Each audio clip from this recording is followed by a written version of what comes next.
दोस्तों, अगर आपकी भी पत्नी आपसी सहमति से तलाक के लिए राजी नहीं है दोस्तों, तो आप क्या कर सकते हैं। आप तलाक के बिना भी पत्नी से छुटकारा पा सकते हैं और इसकी व्यवस्था करी गई है हिंदू विवाह अधिनियम के तहत। दोस्तों, इसको बोलते हैं जुडिशियल सेपरेशन, जिसे आप कोर्ट के द्वारा ले सकते हैं। और जो जुडिशियल सेपरेशन है दोस्तों, ये शादी को खत्म किए बिना क्या होता है कि पति पत्नी के बीच में एक औपचारिक अलगाव की यानी कि अलग रहने की परमिशन देता है।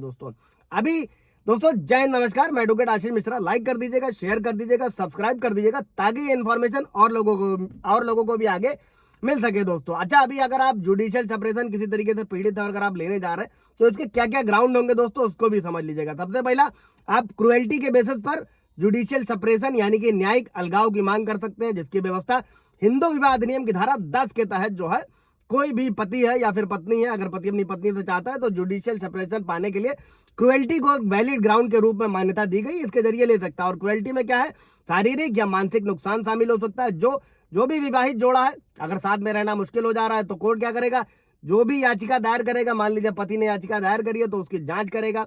आपको और आपके जीवन साथी के बीच में होगा क्या, हमेशा की तरह सुलह और निपटाने की व्यवस्था करी जाएगी।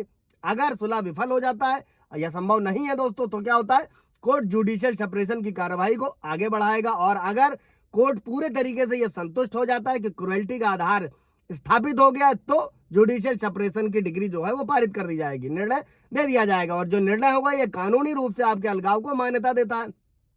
और अभी आप क्या कर सकते हैं, आप और आपकी पत्नी अब पति पत्नी के रूप में जो है एक साथ रहने के लिए बाध्य नहीं हो जाएंगे। जैसे सेक्शन 9 होता है, वो पत्नी को घर बुलाने के लिए होता है। और इंपॉर्टेंट ये रखने वाला है दोस्तों, ये जुडिशियल सेपरेशन का निर्णय है, ये शादी को खत्म नहीं करता, भंग नहीं करता, बल्कि दोनों जुडिशियल सेपरेशन में क्या है दोस्तों कि जो वैवाहिक अधिकार हैं, जो रिस्पॉन्सिबिलिटीज हैं, वो सब लागू रहते हैं, बरकरार रहते हैं। लेकिन अगर आप बाद में तलाक लेने का फैसला करते हैं दोस्तों, तो आप हिंदू विवाह अधिनियम के तहत जो भी वैलिड ग्राउंड्स हैं, जो उपलब्ध आधार हैं, उनके आधार पर जो है एक अलग याचिका दायर करके ऐसा कर सकते हैं। और होता क्या है कि हिंदू विवाह अधिनियम के तहत पति और पत्नी को आपसी सहमति से तलाक के लिए आवेदन करने का विकल्प दिया गया। हालांकि क्या होता है दोस्तों, पत्नियां पहली बात तो तमाम छोटा मोटा कुछ होता ही तमाम झूठे मुकदमे दर्ज करा देती हैं, और फिर सालों साल खुद को भी धक्का खाना है और पति और उसके घर वालों को भी दिलाना है दोस्तों। हालांकि अगर आपका पार्टनर आपकी सहमति से तलाक के लिए सहमत नहीं है, तो हिंदू विवाह अधिनियम में धारा 13 के सबसेक्शन 1 के तहत क्रुएल्टी के आधार पर तलाक की याचिका दायर कर सकते हैं। एक चीज ये नोट रखने वाली है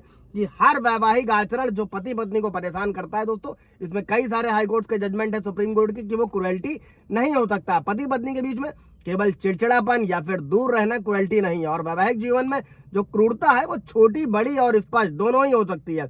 हिंसक हो सकती है, अहिंसक हो सकती है, और इसमें शब्द और हाव भाव भी शामिल हो सकते हैं। और तलाक याचिका में क्रुएल्टी के रूप में जो भी दावा किया जाता है दोस्तों, उसका आचरण जो है, जो आप दावा करने जा रहे हैं, इतना गंभीर होना चाहिए कि वो साबित कर सके कि याचिका दायर करने वाला जो पति पत्नी के है, उसके लिए विवाह जारी रखना जरूरी मतलब उचित नहीं है दोस्तों। और ये जो विवाहित जीवन है रोजमर्रा के झगड़ों से ज्यादा गंभीर हो चुका है, जो किसी भी तरीके की नुकसान पहुंचा सकते हैं दूसरे को। और तलाक याचिका दायर करने के लिए दोस्तों सिर्फ फिजिकल क्रुएल्टी होना जरूरी नहीं, जो मेंटल क्रुएल्टी है वो भी पर्याप्त आधार है।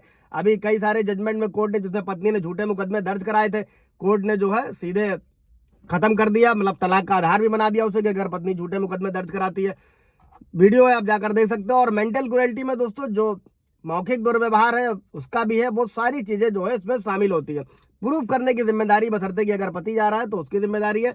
कोई सवाल जवाब होगा इससे रिलेटेड दोस्तों तो कमेंट में पूछिएगा, क्लियर किया जाएगा, अदरवाइज ब्रीफ वीडियो बना दिया जाएगा। Thank you.